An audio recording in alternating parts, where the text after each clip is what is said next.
조갑제 TV 시청자 여러분 안녕하십니까. 오늘 아주 귀하신 손님을 모셨습니다. 허화평 미래한국 이사장님인데요. 뭐 다 아시겠지만 소개를 하겠습니다. 놀랍게도 원래 만으로 81입니다. 맞죠? 예, 81입니다. 저는 청년장교로서 허화평 준장을 기억을 합니다. 국군 보안사령관 비서실장 1979년 12.12 사건 때, 그리고 1988년에 있었던 제50 청문회 때 모습을 아직도 기억을 하고 있습니다. 양력을 뭐 간단하게 설명을 드리면은 육사 17기시고 월남전쟁 때 두 번 복무하셨고, 대대장 등 이렇게 일선 부대장도 하시고, 그리고 전두환 장군과의 인연으로 12.10 사건, 바로 두 달 전에 있었던 11.6 사건, 요 격동기에 국군 보안사령관 비서실장을 하셨습니다. 그리고 1980년에 새 정부가 들어설 때 청와대로 가셔가지고 대통령 보좌관 그리고 정무수석 비서관을 하시다가 1982년 말에 그만두셨죠. 맞죠? 그리고 83년에 헤리티지, 미국의 보수 우파 싱크탱크로 유명한 헤리티지 연구소에서 수석 연구원을 하시고, 그 다음에 귀국하셔가지고 두 차례 92년 선거 그리고 96년 선거에서 포항에서 당선됐습니다. 특히 96년 선거는 옥중 당선을 했습니다. 지금은 미래한국 재단 이사장으로 계시는데, 그동안에 썼던 책을 소개해 드리면은 오늘 주제가 뭐가 될지 대충 짐작하실 겁니다. 경제 민주화를 비판하다. 가장 근원적인 것에 대하여. 부제는 허화평의 개헌 청원론, 그리고 이념은 날개가 아니다. 지도력의 위기 등등 그런 저작을 남기셨는데, 오늘 제가 모시게 된 동기는 바로 이 팜프렛입니다. 사상의 빈곤에서 벗어나지 못하면 모든 것을 상실할 수 있다. 이것을 연말에 받아가지고 읽고 나서 평소에도 자주 뵙는 우리 이사장이시지만 꼭 이걸 연초에 모시고 한번 이 주제로 말씀을 들어보고 싶다는 생각이 들었습니다. 우선 새해 복 많이 받으십시오. 새해 복 제가 많이 성격이 받으십시오. 너무 길었습니다. 그래서 수고 많습니다. 감사합니다. 예. 저도 사실 나이가 많아졌어요. 그래서 해방둥입니다 이제. 아, 그렇습니까? 예. 우리 허 소장님은 1937년생, 저는 네. 45년생입니다. 70대와 80대 사이의 대화입니다, 이게. 같이 들어가는 그렇죠. 합치면 150년입니다, 150년. 자, 그런데 네. 이 사상의 빈곤이라는 우선 이 말을 듣고, 그동안에 우리가 가난이라고 하면 물질의 빈곤을 이야기했는데 사상의 빈곤이라고 딱 규정을 하니까 아주 새롭게 보였습니다. 이걸 쓰시게 된 동기를 좀 말씀해 주시면. 제가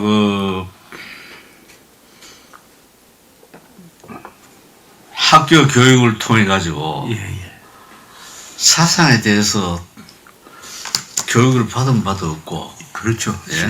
저도 못 받았습니다. 또 내 스스로 이걸 알아야 되겠다 해서 학습한 바도 없고, 예. 이제 그렇게 하고 이제 뭐 군대 생활 마치고 정부에 갔다가 제가 82년도 말을 그만둔 다음에 미국 갔지 않습니까? 그렇죠. 헤리티지는. 예.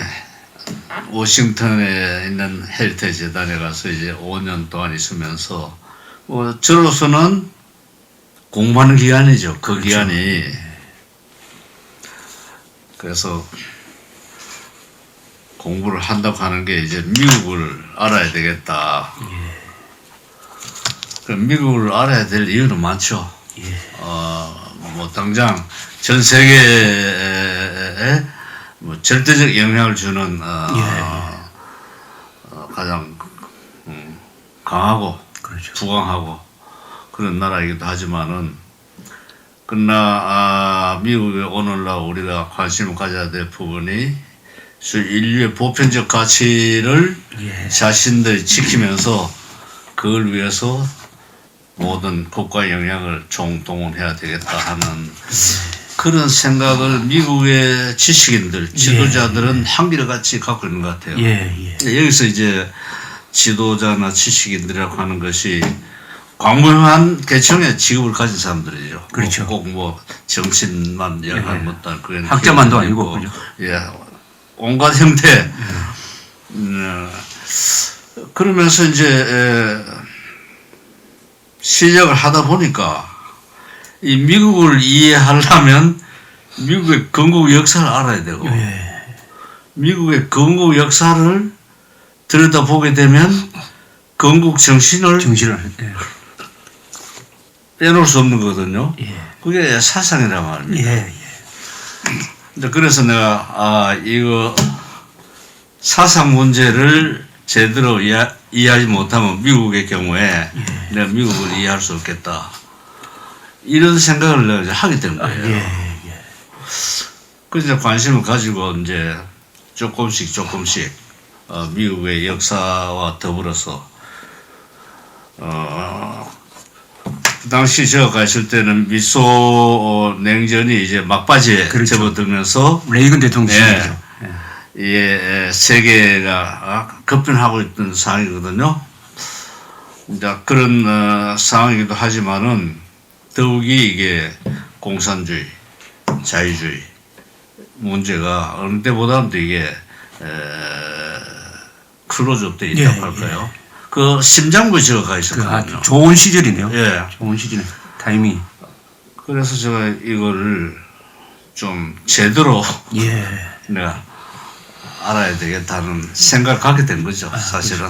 전에 아무 사진 보니까 예. 무슨 리셉션에서 레이건 대통령하고 악수하는 사진을 제가 본 것 같은데 저도 레이건 대통령에 대한 정기를 우리가 번역을 한번 했습니다. 레이건의 십자군이라는 책인데 그걸 보면서 또 느낀 거. 그 다음에 레이건 대통령의 몇 가지 연설, 유명한 연설을 읽어보니까 놀랍게도 이분이 배우면서도 상당한 이 사상가가 아닌가 하는 생각이 들 정도로 그 연설이 어렵기도 하고 어떤 건 아주 깊고 그걸 느꼈는데요. 원래는 배우로서 출발해가지고. 그렇죠.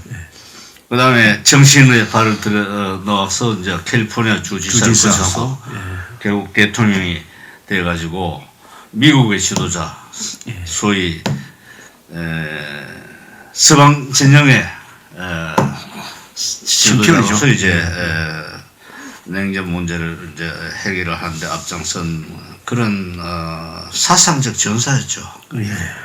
체험적으로 반공주의자가 되고 반공주의자는 곧 자유주의 전사를 의미하는 거죠. 그렇죠. 그러면서 자기가 정치인이 돼서 그런 사상적 체계를 몸으로 받아들여가지고 자기 것을 만든 거예요. 자기 것을 만든 이게 링컨하고 비슷해요. 링컨도 뭐 학문 배경이 약한 분이니까. 그렇죠. 그러나 자기의 삶을 통해서 미국의 건국 정신을 자기가 몸으로 받아들여가지고 결국 위대한 업적을 남긴 그 케이스 아주 비슷해요. 그래서 이 양반은 자기가 뭐 정치인이 되리라고 생각 안 한 사람이에요. 근데 그게 운명적으로 이제 골드워터 대통령 후보 나왔을 때, 그 1964년에. 그때 무슨 잔초연설인가 했죠. 이 월남 전쟁이 막 에스카레이터 되기 전에 존슨하고 이제 붙어가지고 참패했다고. 참패했죠. 그때 이 참패한 게 골드워터가 한 말이 자유를 지키기 위해서 취하는 어떤 행동도 그건 지나침이 없다. 지나침이 그렇죠. 유명한 말이에요. 그 말을 했다고. 이걸 이제 리버럴들이 이거 완전히 원문보다 전쟁과이다 이렇게 몰아붙이는 거야. 근데 골드워터 말이 틀린 말이 아니거든요. 아주 쉽게. 그때 레간이 이제 연설을 했어요. 연설을 했는데 그 레간의 연설의 핵심은 결국 국가라고 하는 것은 국민을 위해서 존재하는 거다. 예. 따라서 정부는 국민의 부담을 최소해야 되고 그다음에 규모가 적을수록 좋다. 작은 정부. 예. 이제 핵심은 그거예요. 예. 이제 그걸 이제 기조 연설을 들었던 우파들의 이게 영특들이지 이 맹장들이 주목하기 시작했다고. 네, 예. 이 레간에 대해서 자기들이 생각하는 것을 가장 쉽게 대중적 언어로 연설한 거예요. 예. 바로 미국 공화당의 소위 우파, 예. 소위 그 콘서바티브들이 저 사람 이야기하는 것이 우리가 생각하는 고거다. 이제 그때부터 이 사람은 그 길로 들어선 거죠. 예. 그러면서 자신이 계속 이제 그걸 따듬어 가지고 대통령 하면 당내 경선했다 포드한테 떨어진 적이 있거든요. 그렇죠. 그 떨어진 것이 아주 재밌어요. 76년입니다. 76년인데 이 사람이 이제 캘리포니아에서 이제 워싱턴을 갔다고. 예. 원래 뭐 캘리포니아 자기 이제 홈그라운드니까 워싱턴을 가면 포 시즌이라고 하는 호텔이 있어요. 예. 거기에서 이제 공화당 소위 열성 분자들 언론인들 주로 모여가지고 조찬을 했다고요. 예. 그래서 레간이 그 자리에서 무슨 이야기를 했나 하면 자기가 평생 동안 이 배우를 하면서 악역은 딱 한 번 했대요. 악역 한 번 했다고 해요. 그리고 그 악역을 한 번 한 다음부터는 다시는 안 하기로 결심했다는 거예요. 예. 이것 때문에 떨어진 거예요. 그 말 때문에. 예. 왜 그러냐면 루즈벨트 이후에 미국의 정치 사회를 지배해온 뉴딜 예. 이 노선을 이제 뒤집어 엎으려면 악역을 해야 돼요. 악역을 해야 된다. 안 하겠다. 그런 뜻으로 외우게 되는데. 그래. 이 사람이 우리는 지금 악역할 리더가 필요한데 악역을 안 하겠다 그러니까 이건 패션을 가지고 우리가 좀 더 검증해야 되겠다. 그때만 하더라도 레간이 예. 그런 소위 자유주의 전사로서의 확고한 이론 체계가 정립된 건 아니에요. 예. 그런 범위 안에서 자기의 기본 인식을 갖고 있었지만 정교한 논리 개발은 그때까지 덜 됐다고. 그렇군요. 예. 떨어지고 나서 이제 예. 본격적으로. 나중에 이제 자기가 왜 당내 경선에서 패배했다는 걸 알게 된 거예요. 예. 그 다음에 내가 악역을 하겠다. 이렇게 나온 거예요. 잘 떨어졌네요. 네. 잘 떨어졌어요. 악역은 두 가지요. 한 가지는 국내적으로 뉴딜 정책을 뒤엎고 원래 건국 지도자들이 제시했던 전통적 자유주의 길을 가는 거고 대외적으로는 악의 제국 소련을 무너뜨리는 거. 이 전부 다 상대를 제압해야 되는 거니까 이건 이제 좋은 의미에서 악인이 돼야만 되는 거거든요. 그런데 아시다시피 국내적으로 진보 세력이 워낙 셀때고 또 전통적으로 서구의 진보주의자들이나 이 나토 동맹국도 그렇고 미국 내도 그렇고 소련과의 유화 정책, 대화로 공존 정책을 추구하는 것이 대세였는데 그걸 자기가 뒤집겠다고 그랬으니까 아주 레디컬한 거죠. 그래서 이제 반대파들은 형편없는 우mongo가 또 한 사람 나왔다. 이제 이렇게 되지만 그 개인이 갖고 있는 인간적 매력이 있어요. 그렇죠. 그레이트 커뮤니케이터죠. 별명이. 보면 이 사람의 사상은 싫어해도 인간은 사람을 미워할 수 없다 이러죠. 예? 그래서 정치는 이게 관상도 중요한 거예요. 중요한 거죠. 그와 관련해 가지고 제가 레이건에 대해서 평을 한 사람이 도보리닌인데요. 당시에 도볼레닌 소련 대사죠. 주미 소련 대사 한 20년 동안 하고 인컨피던스라는 회고록을 썼는데 거기서 보니까 똑같은 이야기를 했습니다. 레이건 대통령이 공식적으로는 소련에 대해서 그렇게 강하게 하는데 사적으로 만나면 그렇게 부드러울 수가 없다. 그래서 상당히 헷갈렸다는 겁니다. 소련 지도부가. 그리고 지금 허 소장님 말씀하신 걸 듣고 있으면은 오늘 논의할 건 주로 한국의 사상의 빈곤인데 지금 우파 세력이 질이 밀려해가지고 이제 바닥까지 내려갔는데 아마 더 내려갈 가능성도 있지만은 미국도 그런 비슷한 시기가 카터 때 있었지 않습니까? 있었죠. 그런데 레이건이 나타나서 완전히 반동으로서 다시 튀어 올라오면서 1980년대에 대소강경 정책 그리고 대내적으로는 작은 정부 레이거노믹스 이 두 가지를 세트로 해가지고 예. 추진하다가 결국은 소련이 무너지는 네. 또 미국 경제는 재생하는 그렇죠. 계기를 만들었는데 한국에도 이념적 우파 지도자로서의 모델이 되려면은 한국의 사례에서도 찾아야 되겠지만은 역시 레이건이 딱 적당하다는 생각이 들어요. 뭐 우리는 모델이 있어야 되거든. 그렇죠. 모델. 뭐 그것이 뭐- 따라가겠다는 게 예. 아니고요. 그죠. 하나의 참고 자료로서. 어떤 그 전형이 있어야 된다고. 그렇습니다. 예. 이제 그 점에 대해서 우리가 이제 관심을 갖는데 그래서 이제 레간이 자기가 소련과의 싸움은 악과의 싸움이고 자유를 위한 투쟁이다. 예, 예. 거기에서 자유주의 전사로서의 모습을 전 세계에 드러냈다고. 그렇죠. 예. 그때 제가 워싱턴에 있을 때니까. 그러니까. 그러니까 국내적으로는 전통적 자유주의 이 사상을 입각한 정치 경제 시스템을 우리가 다시 갖춰야 된다. 그거 하려면 뉴딜을 때려 부셔야 된다. 예. 이제 거기에서 자기의 모습이 잘 정돼서 나왔어요. 제가 이제 그때 그걸 보면서 우리는 사회주의 진영이 늘 뭐 사상 이데올로기를 앞세우는 것으로만 알고 자유주의는 뭐 사상 이런 건 이야기 안 하는 게 뭐 그렇죠. 정상이다 이렇게 맞습니다. 돼 있잖아요. 맞습니다. 지금도 한국도 그렇죠. 예. 뭐. 근데 내가 그때 느낀 게 뭐냐면 미국 사람들이 뭐 이데올로기니 사상이 이런 이야기 안 해요 잘. 예.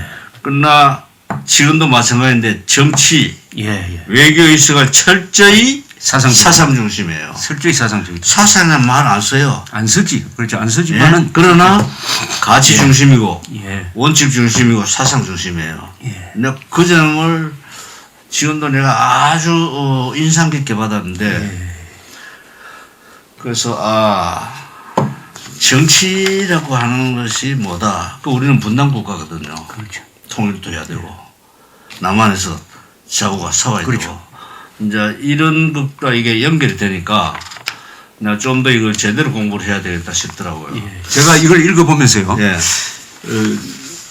몇 가지 이제 우리 독자 여러분들한테 그 핵심을 좀 정리를 해드리려고 하는데 이 대한민국은 지금 사상 투쟁을 하고 있다는 것은 다 인정을 하는데 국민들은 사상 무장이 안 되어 있고 오히려 좌파는 우리 허 소장님 표현대로 사상 중독이 되어 있고 그렇죠. 또 사상가도 없다기보다는 있어도 존중을 못 받고 사상가의 중요성을 인정하지도 않고 이런 점을 아주 통탄하신 우리 허 소장님께서 이걸 쭉 쓰셨는데 더구나 제가 딱 인상 깊게 본 게 이 보수 사상의 뭐 예. 원조라고 할 수 있는 에드먼드 버커, 예. 버커 유명한 프랑스 대혁명에 대한 예. 책이 한국에서는 2006년에 번역됐는데 예. 일본은 1881년에 번역됐더라고요. 예. 야 이게 결국 그만한 사상에 차이를 대한- 이야기하는 거예요. 사상에 대한 무관심을 보여주는 거다. 가네코 긴타로던데 보니까요. 예. 그 가네코 긴타로가 그 책을 번역하고 자기가 좀 보태서 정치 논약, 예. Outline of Political Theory, 예. 뭐 영어로 그렇게 보셨더라고요. 이걸 해서 유신 건국 지도자들께 다 돌린 예. 거예요. 명치유신 예. 한 20몇 년 뒤니까 예. 돌린 맞습니다. 거예요. 예. 대단한 이게 거예요. 뭐냐면 일본은 뭐 그전에도 그렇지만은 지금도 마찬가지고 우리와 너무나 그전에 차이가 많아요. 가치와 원칙과 사상을 늘 가운데 두고 그 사람들은 국가를 운영하고 국가를 관리하는 데 비해서 우리는 말은 그렇게 하면서 그 뭐 사상이 밥 먹여주나 예. 이렇게 가볍게 생각하는 국민이거든요. 예. 그렇죠.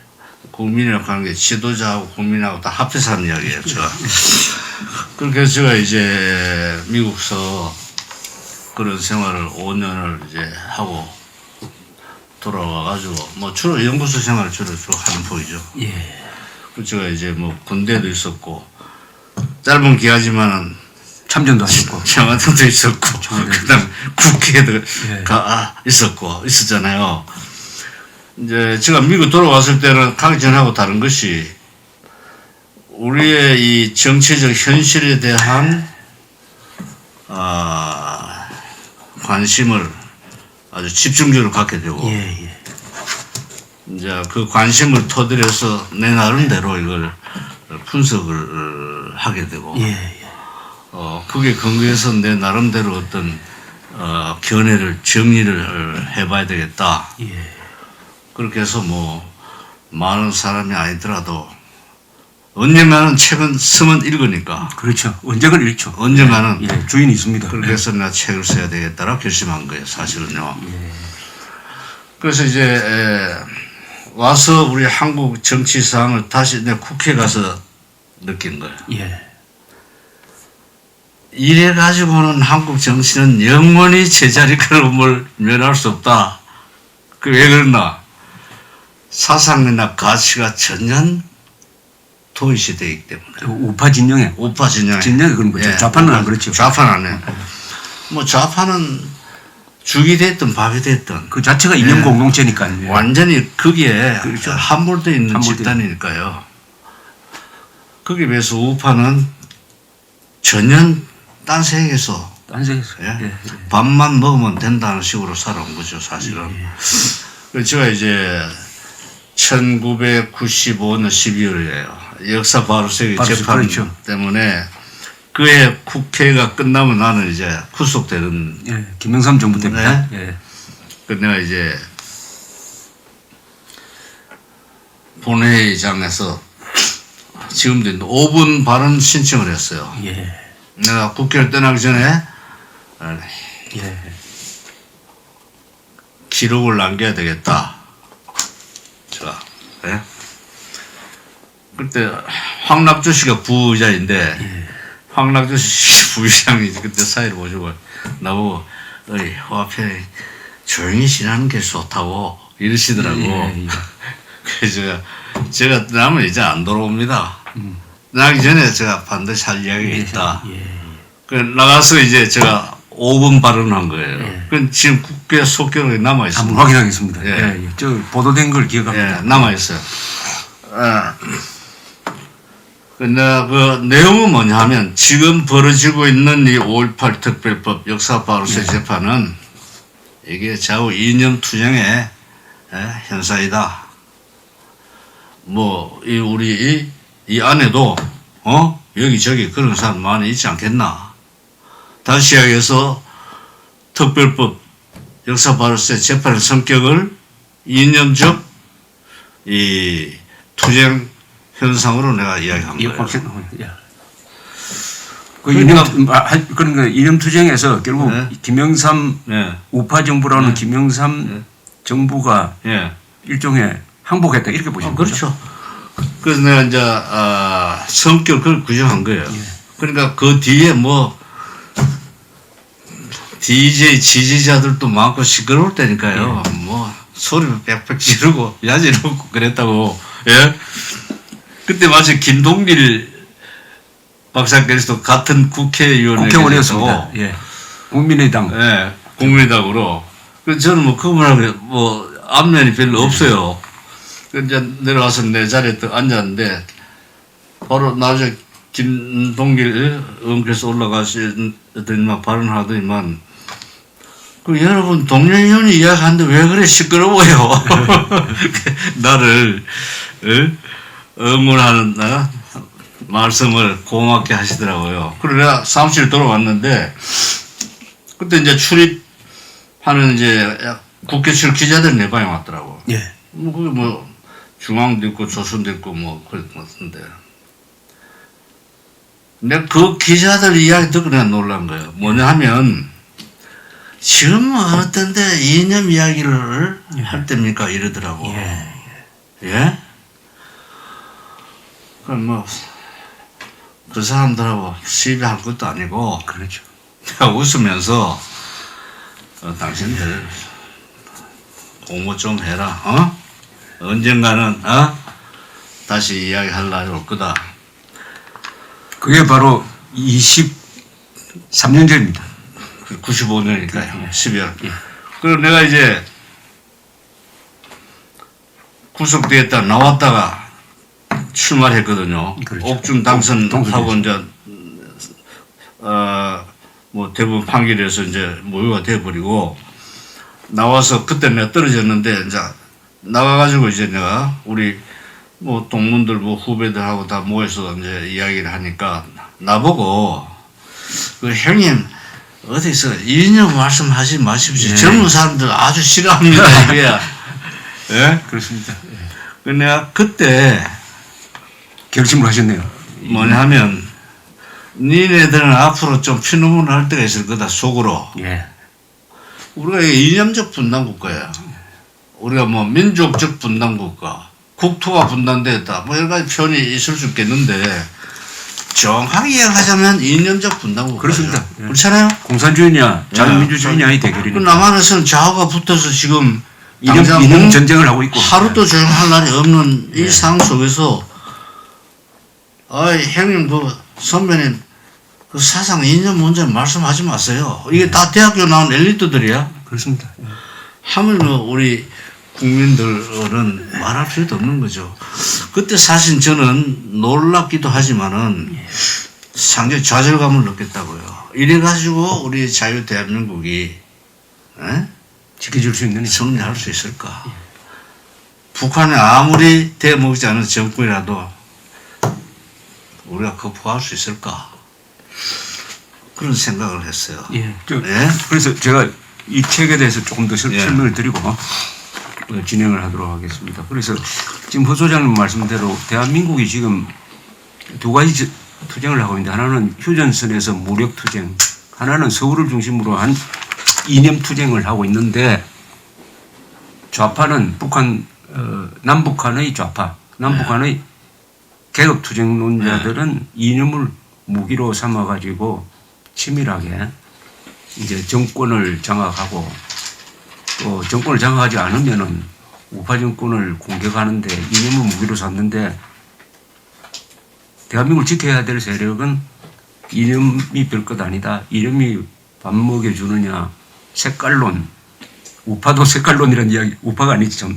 이 가짜 우파는 색깔론이라는 이야기만 나오면은 겁을 내고 하는데 그런데도 대한민국이 이 정도의 나라를 만든 것은 역시 우리 선배 세대들이 이념적 지도자가 있어가지고 이렇게 온 것 같습니다. 특히 이승만 대통령 공산주의를 1920년대에 가장 먼저 비판하고 또 비판만 하는데 그치지 않고 그 공산주의를 이길 수 있는 방도까지 제시하고 또 이길 수 있는 권력을 잡고 해서 전쟁을 겪으면서 이 공산주의와의 대결에서 1회전에서 이겼는데 또 그것을 박정희 대통령이 이어받아 가지고 또 이분은 그 자신이 남로당과 연관되어 가지고 공산주의를 체험한 사람이기도 하니까 어떻게 보면 더 입체적으로 공산주의를 이길 수 있는 전략을 통해서 새마을운동이라든지 중화공업 건설을 통해서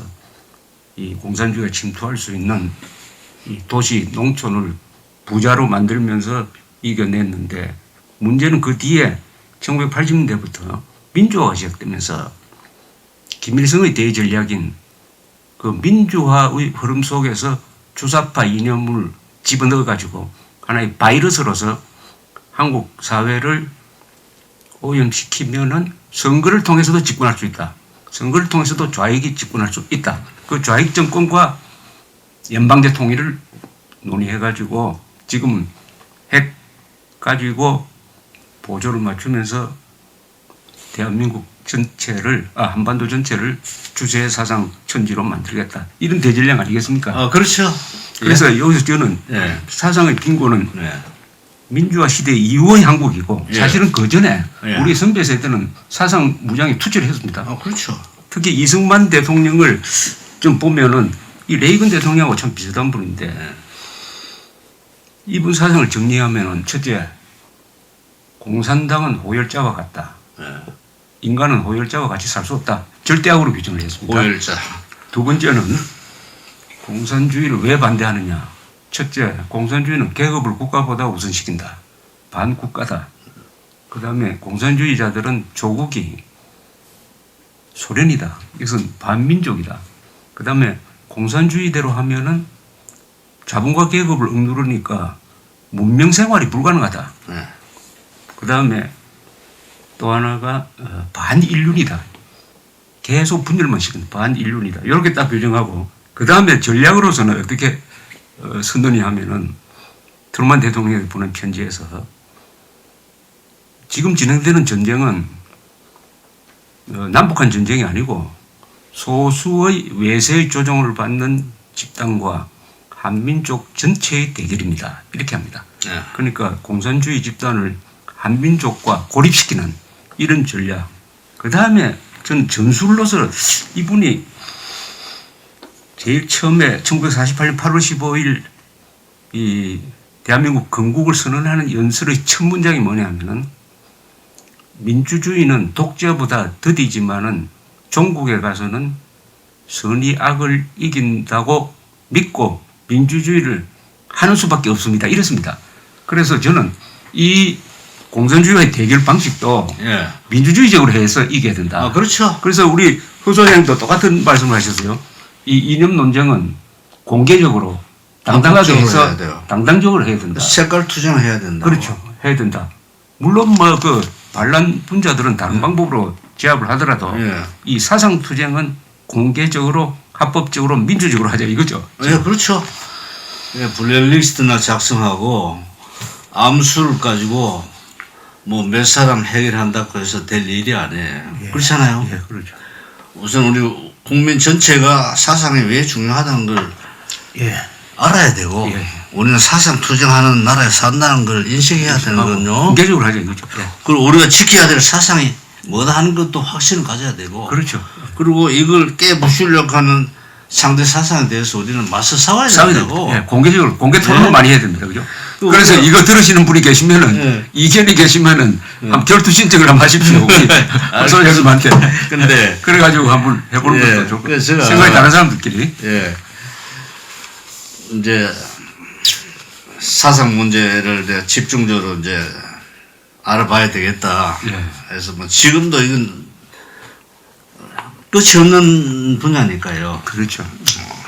지금도 이제 공부를 하는 입장입니다만은 우선 급한 대로 제가 정리된 걸 가지고 뭐 판본에 또 쓰고 했습니다만 이외로 뭐 나라 걱정하고 현실에 참여하는 분들하고 이야기해봐도 박근혜를 살리자 이런 이야기는 하는데 그렇죠. 자유를 위해서 투쟁하자 이 이야기는 별로 안 하고요. 그 개인화되어 개인화되어 버리는 예. 쟁점이. 그리고 좀 큰- 나의 사상에 대해서는 이야기 안 하고 상대방이 이거 이상한 놈이다. 라고 이야기합니다. 네? 그 들으면 맨날 우리 국민들이 들었던 이야기예요. 예? 우파 정당의 지도자가 하는 소리가 맨날 하던 소리를 국민이 들어가지고는 이게 아무런 울림이 없죠, 사실은. 예? 뭐 예를 들어서 원전 문제를 가지고 대통령이 스톱시겠다고.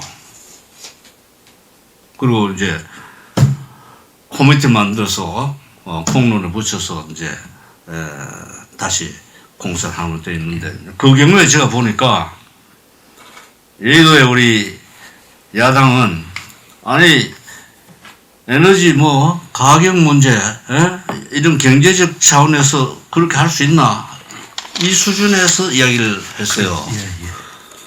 근데 사상적으로 오리엔테이션이 되어 있으면 자유자본주의나 자유민주주의 차원에서 오리엔테이션 되어 있으면 우선 이건 법치의 원리 어긋나는 거 아닌가? 그렇죠.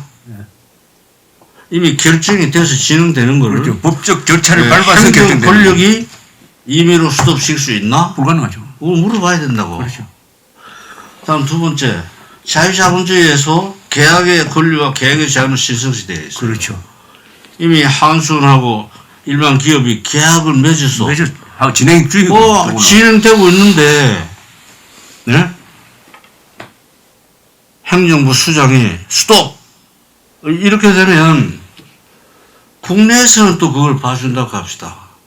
이게 해외 업체와 섞여가지고, 우리는 국제시장 글로벌 시대 통상 해먹고 사는 나라인데 그런 일이 벌어졌다고 했을 때 어떻게 될까요? 그건 그야말로 법치나 자본주의 원칙을 존중한다면은 그런 조치는 해서는 안 되거든요. 만약 우리의 우파 지도자들이 그걸 이야기했다면 조금 더 우리 국민의 반응이 달랐을 겁니다. 예?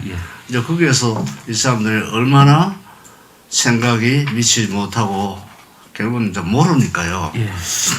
근데 이제 이 사상 문제를 우리가 좀 이야기할 때 앞으로 공부를 해야 되는데 그 일본 사람들한테 배워야 돼요. 일본은 의외로 사상 투쟁을 제대로 안 한다는데, 그죠? 어떻게 보면은. 많이 했어요. 많이 했다고 봅니까? 일본 역사를 보면 아시다시피 일본 저보다 잘 아시죠? 아닙니다. 일본은 제가 볼 때 민족적으로 선진 문물에 대해서는 광적인 호기심을 갖고 있는 민족 같아요. 역사를 보면. 그렇죠. 그 다음에 그 집착심도 대단하고, 그리고 이게 창조적 모방성도 대단한 민족이에요. 창조적 모방성이죠. 사실. 그렇죠. 그러니까 이 사람들이 유학을 중국으로부터 이제 가져왔잖아요.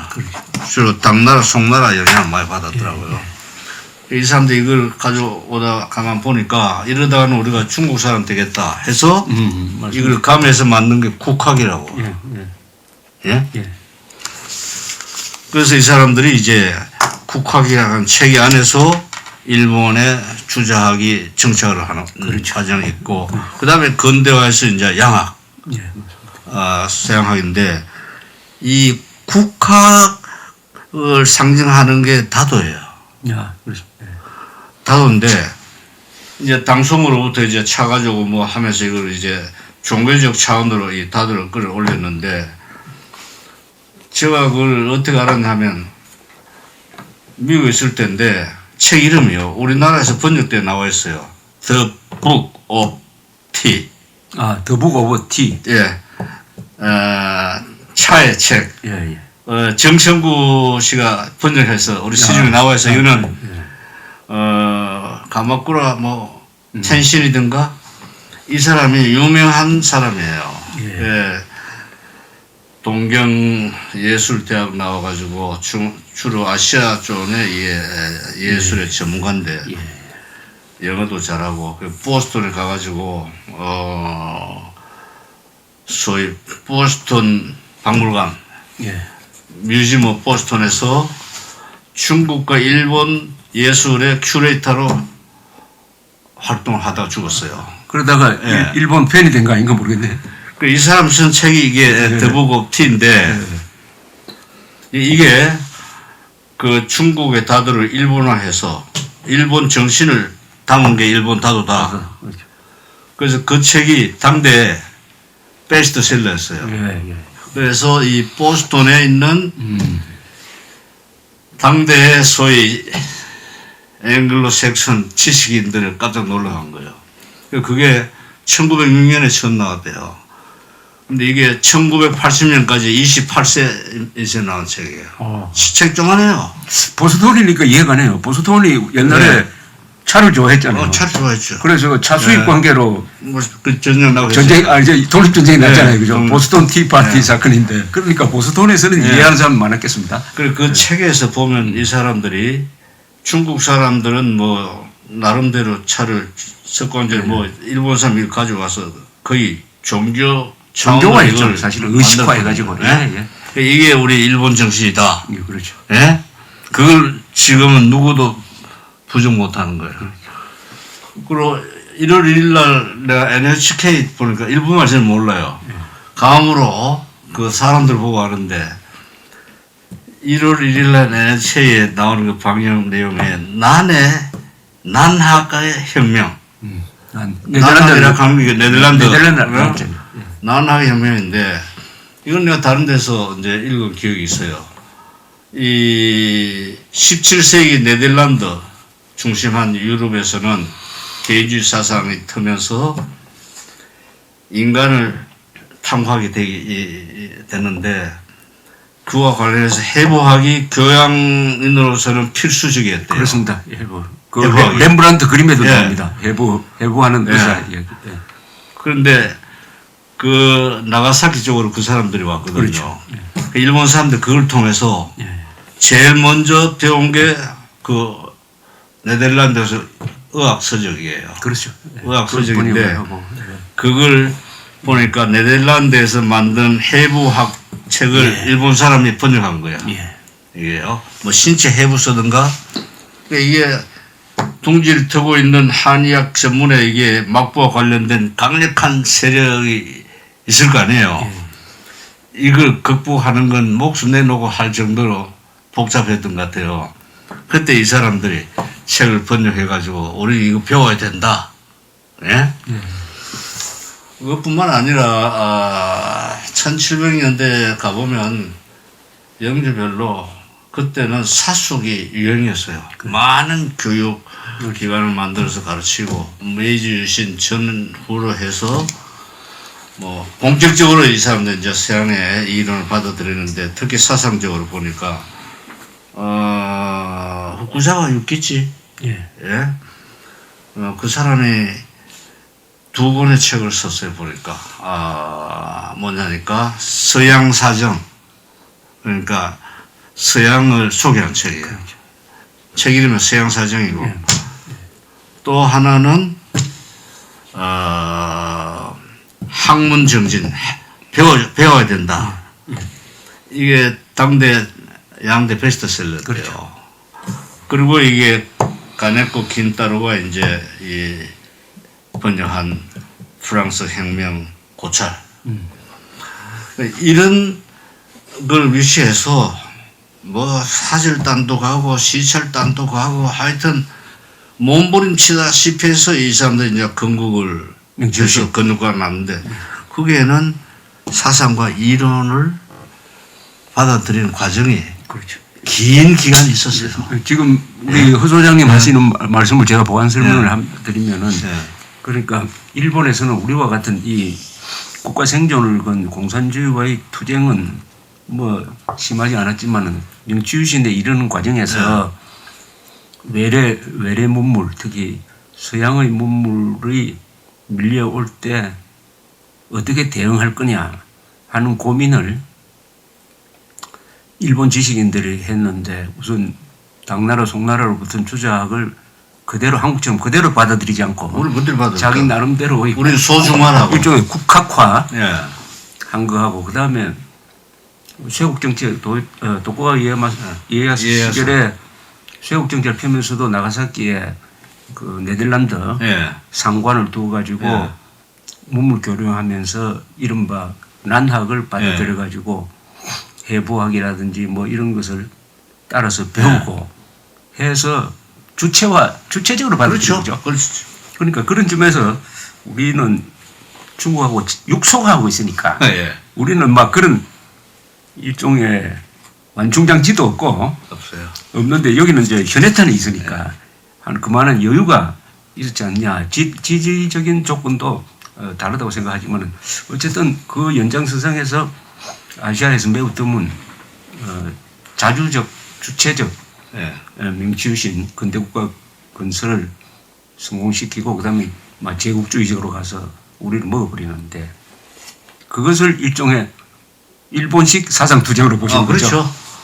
사상 일본이 투쟁. 해방 후에 뭐 사회주의 공산당에 셌잖아요. 네. 결국 극복한 것도 그렇죠. 그런 바탕이기 때문이거든요.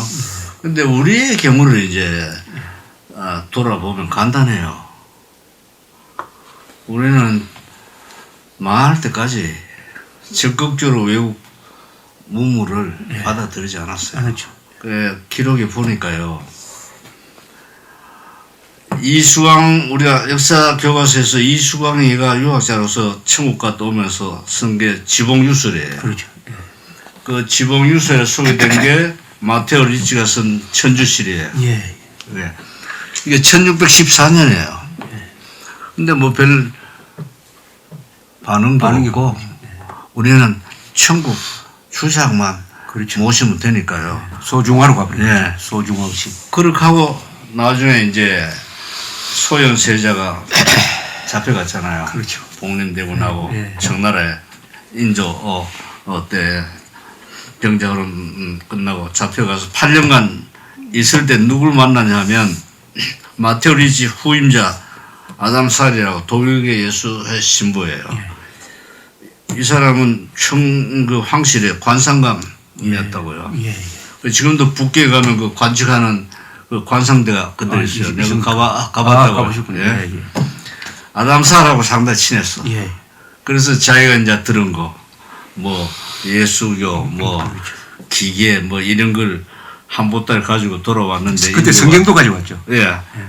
선조가 인조가 이놈아 화를 냈죠. 이거 안 되겠다 해가지고 예? 참물 먹이고 그게 결국 죽이잖아요. 결국. 죽이잖아요. 소윤세를 죽이고. 예. 발 못 붙이잖아요. 결국 이게 근대오락 하는 게 극단주의 하면 이게 기독교하고 예?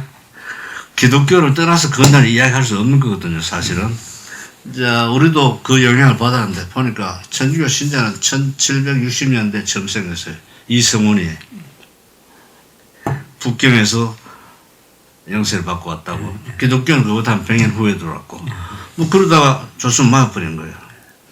그리고 해방되기 전까지 우리의 소위 뭐 임정 요인도 있었고 다 있었지만은 미래의 소위 근대 국가 건설을 위해 가지고 우리가 어떤 사상 체계에서 나라를 세워야 되겠다는 우파들은 없었다고. 저는 의구심이 있었죠. 저는 그래서 이제 외래의 선지 문물이 들어올 때의 그 반응이 말이죠. 네. 우리는 인조가 했던 식으로 네. 완전히 말살을 해버리는데 말살을 독과 정부는 선택적으로 받아들이잖아요. 선택받았죠. 그러니까 포르투갈, 스페인 이런 사람들은 차단해버리고 네. 그 사람들은 성교 목적으로 오니까 그 대신 네덜란드 사람들은 무역 목적으로 오니까 그건 받아주고요. 요런 구분이 있는데 그런데 저는 그 제일 큰 차이가 한국의 지배층이 이 조선조가 말하자면은 과거 시험에 합격한 예. 이 문민 통치였다는 거하고 예. 일본은 무사 집단이었다는 게 가장 큰 차이라고 봅니다. 그렇죠. 그러니까 무사 집단은 전쟁에서 이기려면은 적의 기술도 그냥 배워야 되고 하는 거 아닙니까? 그죠? 없으면 뭐 돈 주고 사는 건데 이 문민 집단 특히 병자호란을 부른 그게 제일 이 사람들은 도둑돈이 앞서고 하다가 보니까 이게 그 실력 배양, 국력 배양 이런 데 대해서는 관심이 없었지 않습니까? 없었다. 그러니까 외래 문물을 받아들이려고 하는 동기가 없었던 거예요. 이것도 저기 이데올로기입니다. 결국 사상입니다. 이데올로기죠. 예. 주자학적 사상과 주자학이 일본에서는 다른 방향으로 이건 자기 자기 체화된 거하고서의 차이죠. 예. 체화됐다. 그래서 우리하고 이제 극명한 차이가 나고 거기에서 이게 갈라지지 않았나 싶어요. 그리고 저는 여기서 하나 더 붙인다면 한국에서 그러면 외래 문물을 주체적으로 받아들인 나라가 신라거든요. 신라가 불교를 받아들일 때 보면은 백제 고구려는 저항 없이 그냥 받아들였지만은 150년 뒤에 신라를 받아들이면서 저항이 있어가지고 2차 돈도 숭배하잖아요. 그걸 통해서 저는 불교를 주체적으로 받아들였다고. 그렇죠. 봅니다. 그래가지고 정말 자기 걸 만들어가지고 그게 결국은 삼국 통일의 정신적 기반이 되잖아요. 그럼요. 그거하고 일본하고 비슷하죠. 그죠? 그러니까 우리 전 5천 역사를 통해 보면 북한 아들 빼고 민족적 사상 체계를 그나마 최초 갖춘 게 신라예요. 신라죠. 신라고 주체성이죠. 또 그때 이미 요즘으로 말하면 글로벌화예요. 그렇죠. 개방적 국가 체제를 갖고 그렇습니다. 있었던 것 같아요. 그 구로다 뭐 가시가 쓴 책에 보니까 해방돼 가지고 일본산 막 쫓겨갈 때 총독府그 박물관장 하는 뭐 아라미시든가 아마리시든가 이 양반은 군정청에서 일시 귀국을 하지 말고 고문관으로 해가지고 경주 고분 발굴 예, 시대. 감독을 했더라고요. 예, 예. 근데 그 고분을 발굴한데 나온 게 이게 서역에서 보검이에요. 예, 예. 그 유명한 이 유물인데 그건 처음에는 흑된 줄 알았대요. 아, 예. 근데 보니까 이게 화려한 장식 있는 서역에서 온 예, 예. 칼이었어요. 예, 예. 그러니까 이제 구하고 서역하고 교육했다는 증거로 그 사람 밑에서 일하던 사람이 해방돼서 최초로 된 게 김재환 씨더라고. 김재원입니다. 김재원이 예, 국립박물관장. 그 초대 박물관장. 박물관장. 그러니까 그 양반 밑에서 일했어요 보니까. 그러니까 우리 이제 뭐 식민 상황 때문에 시끄러운데 우리 한국사 정리라든가 고분 발굴이든가 하는 상당한 작업들이 일본 애들이 뭐 식민 통치를 위해서 했던 어쨌든 정부 차원에서 체계적으로 상당히 했던 것만은 틀림없는 거. 틀림없습니다. 예. 그건 우리가 그건 부인할 수 없는 부인할 거거든요. 수 없- 예. 그래서 그럼 지금은 잘 하고 있나? 저는 좀 빈약한 것 같아요. 여전히. 그러니까 우리가 그냥 반성할 게 많죠. 지금 사상 이야기를 하니까 네. 이제 역사로 갔는데 네. 뭐 그건 뭐 역사 사상 깊은 맞, 관계가 있죠. 같은 겁니다. 예, 역사관과 네. 사상 네. 모든 특히 역사가 네. 가장 큰 역사관의 전쟁인데 남북 간의 이 이념 투쟁은 예. 그 이념 투쟁 밑에 정통성 투쟁 아닙니까? 네, 그죠? 정통성 그건 투쟁. 역사관 투쟁이고 네. 한반도의 한민족을 대표하는 정통국가가 대한민국이냐 아니면 북한 정권이냐의 타협이 불가능한 총체적 이제 권력 투쟁인데 네. 이 여기서 역사관이 지금 왼쪽으로 넘어가 가지고 많은 사람들이 심지어 일반인들까지 신라의 상북통일은 민족 반역이었다. 예. 고려가 통일했어야 된다. 이런 순진한 생각을 가지고 있는가 하면은 그 연장선상에서 대한민국 건국은 그건 임시국가 만든 것이고 언젠가는 제대로 된 국가를 북한과 오손도손 연방제 통일을 해야 된다 하는 생각을 가진 사람들이 뭐 거의 다수가 될 지경으로 되어 있습니다. 그러니까 우리 민족사에서 가장 성공한 두 나라 통일신라와 대한민국을 부정하는 역사관 이것이 그 위에 있는 이념을 또 뒷받침하는 이 바탕이 되고 있는데 특히 문재인 대통령은 올해를 대한민국 건국 70주년으로 기념하지 않고 내년을 상해 임시정부 수립을 대한민국 건국으로 기념하겠다고 이렇게 나왔습니다. 임정에 이제 정통수를 두겠다는 거죠. 그렇죠. 이렇게 되면은 대한민국 건국의 정통성은 선거를 통해서 수립된 국회가 헌법을 만들고 그 헌법에 기초해서 정부가 수립된 게 정통성의 가장 중요한 점 아닙니까? 예. 근데 상해 임시정부는 선거로 수립된 게 아니잖아요. 아니죠. 근데 이 차이를 놀랍게도 민주투사라는 사람들이 무시해버리고 상해 임시정부에 국가 정통성을 갖다 대버리면은 상대적으로 북한이 정통성 있는 국가가 될 수도 있고 더구나 올해 김정은 신년사에서 뭐라고 했냐. 올해는 민족사에 기념할 만한 해입니다. 우리 공화국 창건 70주년 그리고 평창 예. 올림픽 예. 이렇게 했는데 저는요 끔찍한 상황이 공화국 창건 70주년 행사에 문재인 대통령을 초대한다 이거예요. 그러면은 한반도 전체에서 정통국가가 예. 북한이 되는 거 아닙니까? 그러니까 이런 아주 황당한 일이 벌어지고 있습니다. 예, 사상의 빈곤 이전에 예. 역사 인식의 도착이 벌어지고 그러니까 있습니다. 이게 이거. 사상을 아무것도 아닌 것처럼 생각하는 동안에 우파들이 그러니까요. 좌파들은 그 투쟁선상에서 역사도 다 자기 거로 가져가 버리고 예? 대한민국 전통성도 자기들이 있다고 주장하게 된 거 아닙니까? 근데 이제 우리가 불란서의 케이스를 보면 드골이 런던에 망명 정부 세웠잖아요. 예. 그리고 치열한 레지스탕스를 했다고. 그렇죠.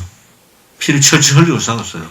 그러니까 처칠이나 루즈벨트나 스탈린이 드골을 관심 못하고 무시할 수 없죠. 예? 그러니까 전성국이 되어버리잖아요. 전성국이 되잖아요. 나중에는 예? 2차 세계대전 끝날 때는 그랬음에도 드골이 불란서 해방된 다음에 망명 정부를 정통 정부라고 주장하지 않았다고? 안 왔습니까? 예, 예.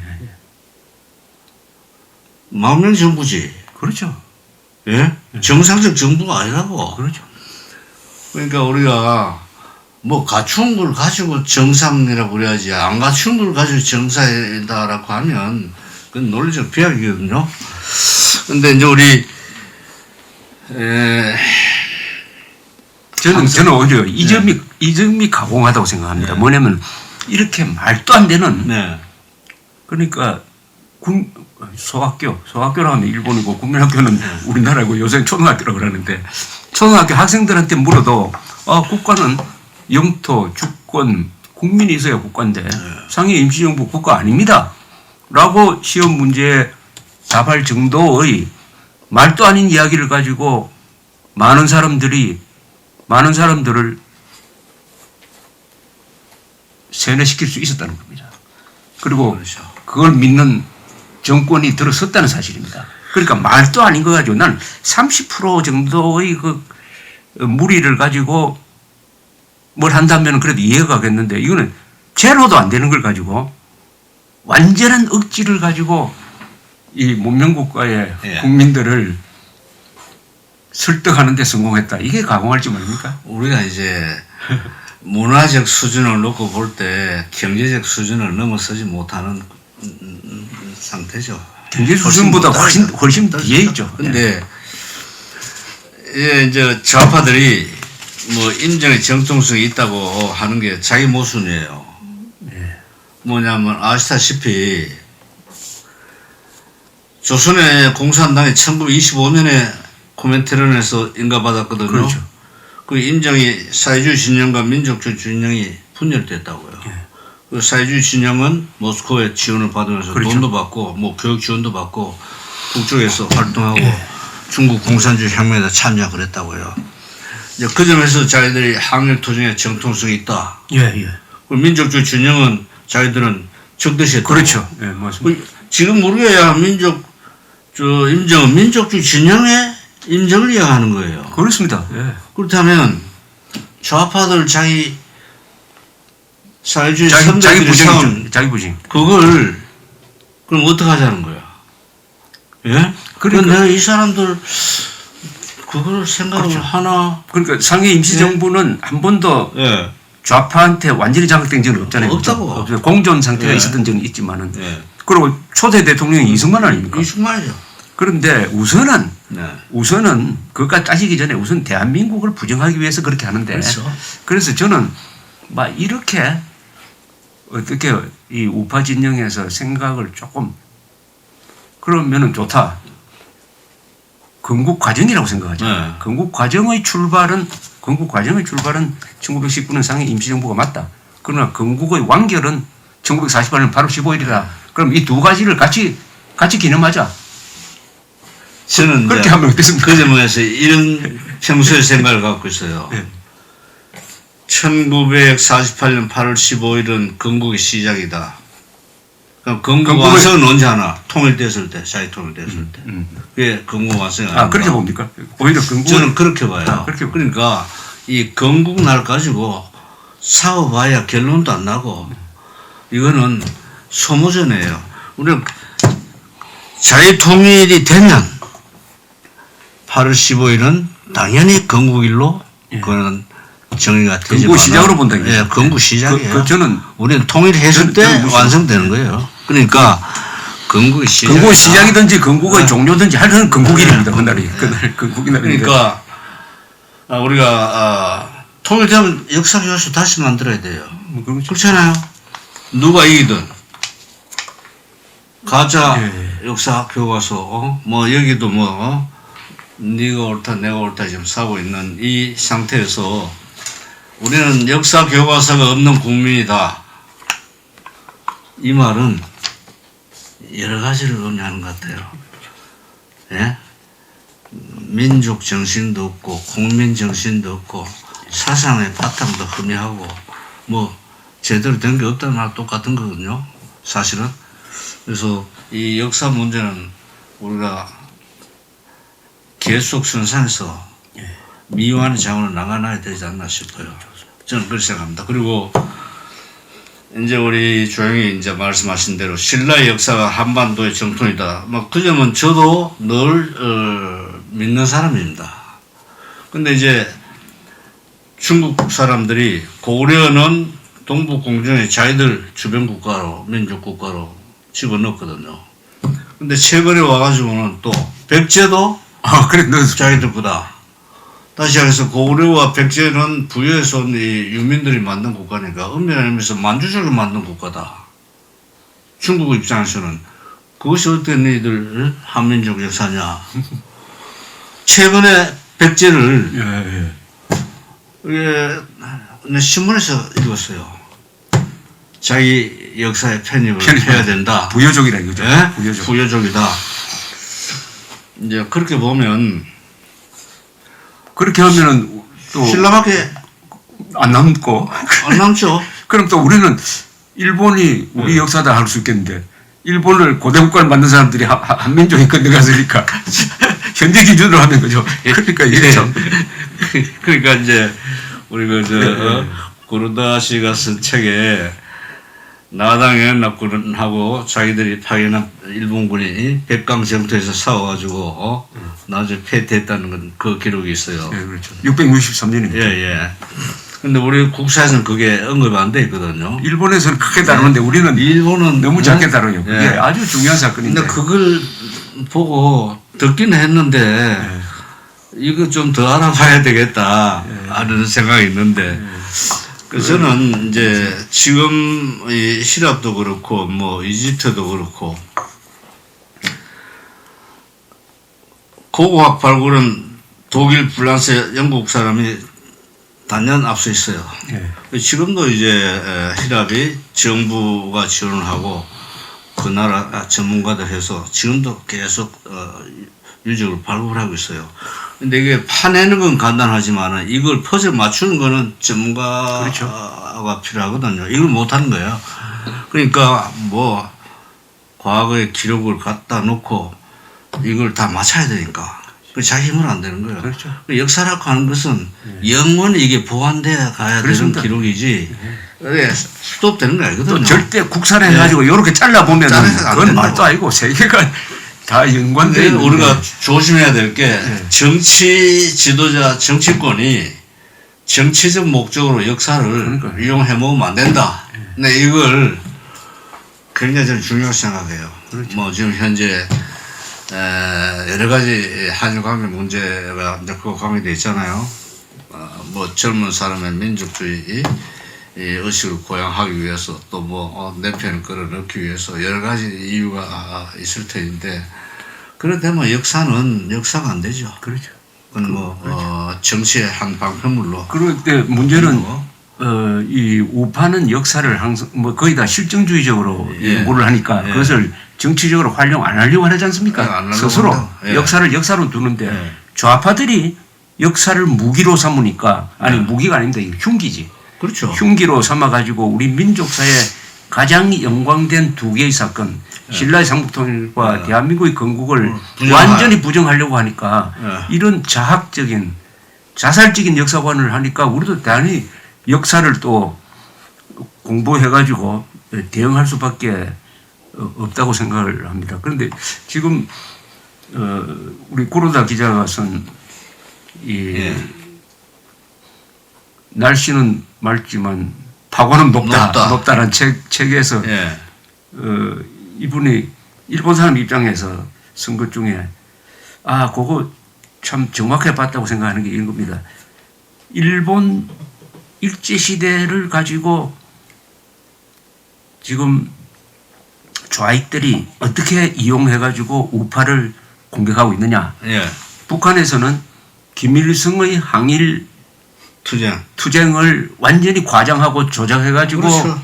신교관을 하고 남한에서는 친일 만이사냥을 하고 해가지고 애국자를 완전히 그러니까 방공자유투사들 그러니까 대한민국 건국된 다음에 일제시대 때 배웠던 기술을 가지고 대한민국을 발전시켜서 오히려 일본을 따라잡을 수 있는 말하자면 그 길 한 사람들을 다 친일로 몰아가지고 그렇죠. 하고 있다.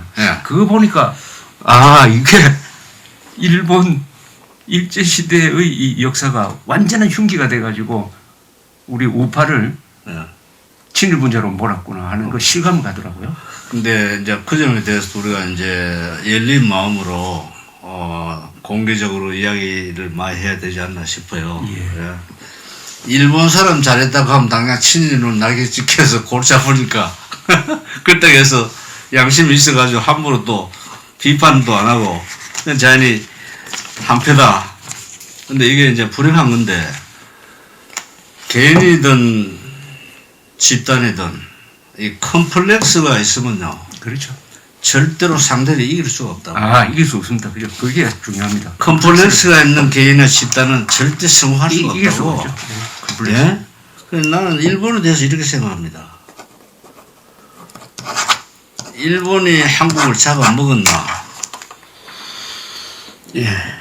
그렇게 이야기하죠, 우리가. 우리가 잡혀 먹혔느냐? 우리가 잡아먹힌 거죠. 잡혀 먹혔는 거. 일본이 잡아먹었다면 책임은 일본 사람을 지는 겁니다. 예. 힘으로 잡아먹은, 그건 이제 객관적으로 사실이긴 하지만, 그러나 민족적 반성하는 입장에서는 우리가 잡아먹혔다고 그래야 된다고. 예. 우리의 책임이다. 나라를 지키지 못한 책임이 우리에게 있었기 때문에 우리가 식민지를 그렇죠. 받았다. 이제 이렇게 생각하는 사람들은 컴플렉스가 없는 거예요. 그렇죠. 반성할 줄도 안다고. 예? 나는 잘못이 하나도 없고, 상대가 다 잘못이다. 이제 이렇게 되면 영원히 상대를 극복할 수 없지 않겠나. 저 생각은 이제 그런 의미에서 일본과 한국이 앞으로 어떻게 돼야 되나. 우선 이제 미국 문제도 우리가 이제 사상적 측면에서 보면 처음 올 땐 점령군으로 왔죠. 그래 해방했다고. 점령군 해방군으로 왔다고요. 그렇죠. 갔다가 이제 6.25 때 와가지고 같이 싸웠다고. 그러니까 동맹국이 됐다고. 자유를 지키는. 그렇죠. 동맹국의 스테이터스를 바뀐 거죠. 점령군에서 해방군에서. 그러면 냉전 후에는 뭐냐? 보편적 가치를 같이 지키는 파트너예요. 그렇죠. 가치관을 공유하는 가치관을 공유하는 자유의 가치관을 공유하는 동맹국이죠. 가치 동맹국이죠. 사실은. 파트너라고. 안보 그렇다면 동맹이면서도 우리가 여기에서 가치 동맹국.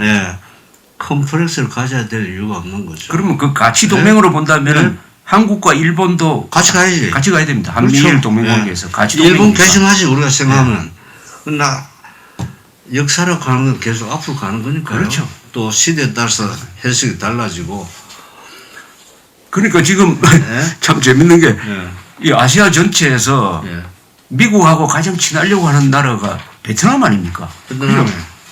그때 참전하셨을 때가 예. 바로 40년 전인데 그때는 원수였던 베트남과 미국이 베트남의 실용적인 외교 정책에 의해서 주적이 중국으로 바뀌었으니까 그렇죠.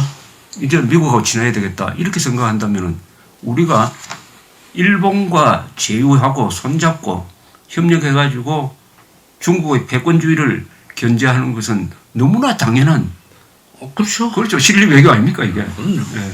그리고 이제 역사는 시대에 따라서 해석이 달라지는 거고 그렇잖아요. 예. 역사에 얽매이면 안 되죠. 예. 그죠? 사람에 따라서 또 견해가 달라질 수 있다고요. 국민에 따라서, 그렇죠. 국가에 따라서. 그리고 역사 자체로서도 의미가 달라진다고요. 다르죠. 항상 그렇잖아요. 다 재해석되는 거죠. 소위 제국주의 시대 역사. 그건 힘센 놈이 정이지. 그러나 제국주의 시대 이후는 힘센 놈이 정의가 아는 것으로 이게 변했잖아요. 그렇죠. 그리고 우리는 이제 제국주의 시대도 아니고 그렇잖아요. 식민지 시대도 아니고 인류가 여기까지 오는 데는 2000년 세월이 흐른 거죠. 이제 보편적 가치를 같이 공유하는 이런 이 친구고 파트너니까요. 그 점에서 미국, 일본, 한국은 같은 입장에서 여전히 공산당 일당 체제하는 중국을 그렇죠. 너도 우리가 가치를 같이 공유하자 권고하고 우리가 노력해야 될 입장이라고. 그렇죠. 예. 그 지금 서소장께서 여기 이 책에 쓰신 것 중에 이 사상을 우리가 대한민국 사상은 자유주의 사상이다. 예. 예, 그래서 자유주의 사상을 여러 가지 설명을 하셨는데 뭐 점진적 개혁이라든지 전통을 항상 이어간다든지 하는 이런 것을 설명하시면서 가장 핵심이 보편성이다. 그죠? 그렇죠. 자유주의 사상은 국경을 넘어서 시대를 넘어서 다 적용될 수 있는 보편성을 갖고 있는데 좌파는 그 국경만 넘어가면은 이상한 존재가 돼버리니까. 사람 따라서 다르고. 그러니까 그거는 뭐 특수 논리니까 안 된다. 그래서 자유주의 사상의 바탕은 보편이다. 그런 거하고 뭐 같은 맥락에서 저는 이렇게 이야기합니다. 한국의 이념을 설명하려면은 저는 자유민주보다는 반공자유민주라고 해야 되는 거 아니냐. 앞에 반공도 붙어야 되는 거 아니냐. 이것은 보편적인 건 아니지만은 예. 한국의 특수성과 그리고 자유라는 보편성이 예. 같이 가야 된다 이거죠. 예. 자유주의만 해서는 안 된다. 우리는 저 남태평양에 있는 피지가 아니니까 그래서 반공자유민주주의로 해야 되는 거 아니냐 이렇게 생각하는데 이제 지금 이야기를 하다 보니까 이게 사상 이야기가 나오니까 역사로 갔다가 막 예. 문화로 갔다 왔다 하지만은 뭐 그 같은- 결국 핵심은 카테고리 사상이니까 얘기잖아요. 앞으로 이런 이야기를 굉장히 오래 여러 번 해야 되겠습니다. 계속 예. 일주일에 한 번씩 하든지. 좋습니다. 그래서 예. 조금 더 현실로 이제 돌아가서 이제 국회 개헌특위 자문위원회 복잡합니다. 예. 국회 개헌특위 자문위원회에서 개헌안을 내놓았는데 예. 그 안이 얼마나 엄청난 끔찍한 것인가는 조선일보가 보도하면서 알려졌습니다. 제가 다 그런데 봤어요. 자유한국당은 몰랐어요. 그렇게 되는 줄을 세상에 이게 무슨 만화 같은 거기서 무슨 경론을 하고 했으면은 예. 알았을 텐데 그걸 아예 방치해버린 것 같아. 감시해야죠. 감시가 아니라 그 신문에 날 때까지 자유한국당이 몰랐다는 거 아닙니까? 그러니까 이런 자유한국당이 지금 반공자유민주주의 체제의 헌법을 지키라고 주문하는 것도 참 무리인데 예. 어쨌든 이번 헌법의 뭐 읽어보면 딱 핵심이 대한민국의 영혼을 바꿔버리겠다. 그러니까 골절 환자를 수술하라고 해놨더니 마취해놓고는 뇌수술을 하겠다는 거 아닙니까? 예. 그 중에서 핵심이 다른 건 다 부수적이라고 봅니다. 헌법 전문에서 자유민주적 기본 질서를 자유를 빼겠다는 거 아닙니까? 네. 자유민주적 기본 질서 없애버리겠다. 그 다음에 헌법 제4조의 자유민주적 기본 질서에 입각한 평화적 통일에서 자유민주적 기본 질서를 없애겠다는 거죠. 네. 여기서 말하자면 이 자유주의 사상을 다른 걸로 바꾸겠다는 거 아닙니까? 그렇죠. 평등주의를 하자는 거죠. 전 놀라지 않습니다. 네. 왜냐하면 남한의 친북, 종북, 좌파들의 목적은 확실하기 때문에 예. 뭐 그 사람들로서는 당연히 그렇게 가야 되는 그럼 거예요. 갈 수밖에 없다고 봅니까? 권력 잡아서 뭐 하겠습니까? 근데 눈치도 안 보고 국민 네. 눈치도 안 보고 10년간 자기들 권력 잡고 노력을 해봤다고. 뭐 제대로 준비도 안 되고 예. 길도 모르고 해서 목표 달성을 못한 거예요.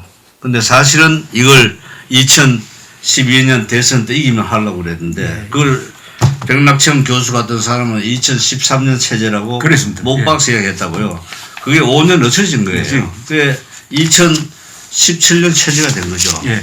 2017년 체제는 뭐냐? 87년 체제를 이 사람들은 분단 체제로 보는 거예요. 예. 남북 분단. 그게 이제 뒷받침이 주한미군, 한미동맹. 그게 이제 뭐 건달이지만 국가보안법도 존재하고 정전협정이 있다. 따라서 이 사람들이 생각하는 2017년 체제가 있다면 우선 이 분단 체제를 그 뭐가 다? 평화 체제로 고치는 거예요. 평화 체제로. 평화 체제로 가는 것은 우선 정전협정, 평화협정 고치는 겁니다. 예. 그 연장선상에서 주한미군 철수해요. 예. 예? 그리고 6.15 합의에 의해서 낮은 단계 연방제. 연방제로 가자. 이게 이 사람들이 말하는 2017년 체제 핵심이에요. 이걸 위해서 이 사람들은 모든 노력을 하고 있는 겁니다. 그렇죠. 지금. 놀랄 일이 아니에요. 모르고 있었던 우파 정치인들의 책임이 크고 아직도 이걸 모르고 있는 국민이 걱정스러운 거죠. 예? 이게 세상이 완전히 바뀌자는 거죠. 그러나 제가 뭐 책에도 해놨지만 이게 국제 흐름하고 완전히 역행하는 그게 현상이 문제다. 그게 문제입니다. 한반도에서 일어나고 있다. 그게 어떻게 될까요? 자유를 위해서 피를 철철 흘린 역사를 갖고 있는 그렇죠. 우리 대한민국이 예? 아니 또다시 그 길로 들어서겠다는 거나 마찬가지거든요. 그러니까 세계 속에서 예. 완전히 고아가 된 완전히 이 포갑 정권하고 손을 잡아가지고 동일하겠다는 겁니까? 여기서 이제 민족이란 말이 중요한데 뭐 잘 아시다시피 쟤들은 주체사회주의 그 뿌리는 막시즘이죠. 예, 그렇죠. 막시즘에서 민족 개념은 없습니다. 계급 개념만 있죠. 그렇죠. 그렇잖아요. 그렇죠. 얘들은 우리 민족끼리 우리를 헷갈리게 해서 아무것도 모르는 우리 국민들 위기 던지는 용어지. 속에 묻는 예. 거예요. 예. 민족은 이 사람들은 그렇죠. 해당이 안 되는 소리예요. 민족이란 계급이란 위장을 한 거죠. 예. 계급을 숨기기 예. 위해서 민족이란 말이죠. 그렇죠. 그 그러니까 바탕은 계급투쟁론을 계급. 보시는 거죠. 계급이죠. 계급투쟁론이죠. 예. 그러니까 계급투쟁론은 예. 민족주의를 위장한 거죠. 그렇죠. 예. 그래서 이 사람들이 완전히 이제 예.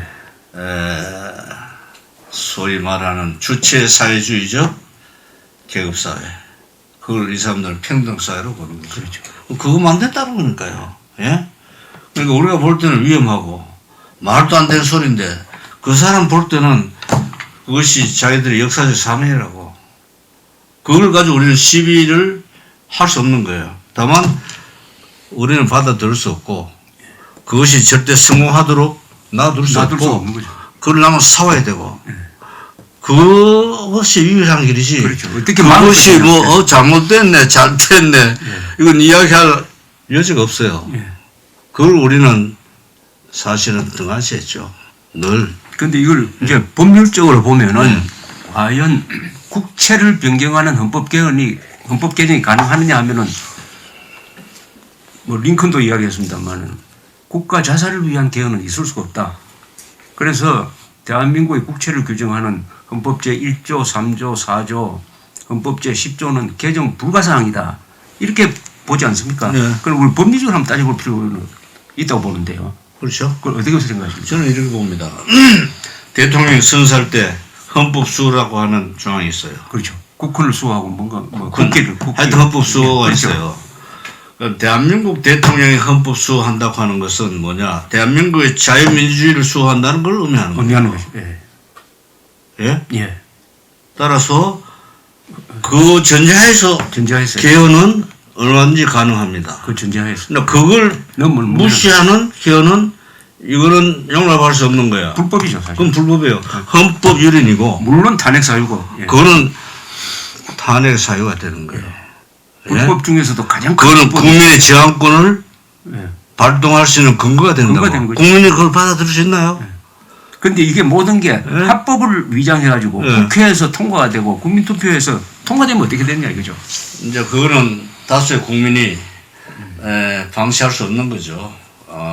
우선 뭐 3분의 2 확보가 안 돼야 돼요. 그 점에서 뭐 바른정당이니 국민의당이 자유한국당은 실고 좋고 떠나서 그렇죠. 한편에 대해서 막아야 되는 거예요. 그래야 제일 조용하게 넘어간다고. 그래서 저는 명칭을 예. 이건 자유말살 개헌이니까 줄여가지고 자살 개헌, 그렇죠. 뭐 자살 개헌 저지 국민운동을 해야 되는 거예요. 대한민국의 자유민주주의 정신을 말살하는 헌법을 만들겠다. 그거는 헌법 수호를 포기하는 거죠. 그렇죠. 그러면 대통령 개헌과 헌법 수호 이는 같은 연장선상에 있어요. 개헌을 빌미로 헌법 수호를 포기할 수는 없다고. 그렇죠. 그렇잖아요. 헌법 수호를 더 잘하기 위해서 개헌을 개헌을 하지. 하는 거죠. 예. 그렇잖아요. 보완을 하는 거죠. 예. 근데 헌법 수호를 포기하기 위해서 개헌한다? 그거는 우리가 억셉하기 어렵잖아요. 헌법 파괴를 위한 예. 개헌이니까. 예. 예. 그러고 대통령의 선서 위반이죠. 그거는 대통령이 아니라 국회도 할 수 없는 일이죠. 아무도 할 수 없죠. 아무도 할 수 예. 없습니다. 그건 이거는 그 점에서 우리가 명문은 안 되지만 국민과의 계약이 있다고. 그렇죠. 대한민국 정부 수립 그 순간부터 그걸 불문율 헌법이라고 불문율, 그러잖아요. 예. 우리는 자유주의 토대 위에 대한민국이 그렇죠. 건국되기 때문에 예 그걸 무시하는 어떤 법도 존재할 수 없는 거예요. 그러니까 헌법재판소가 통합진보당을 해산시키는 2014년 12월에 헌법재판소 판결문, 예, 판결문을 보면은 수십 차례 예. 대한민국은 자유민주적 기본질서, 그렇죠. 기본질서에 위배되는 예, 세력은 적이다. 예. 적이라고 합니다.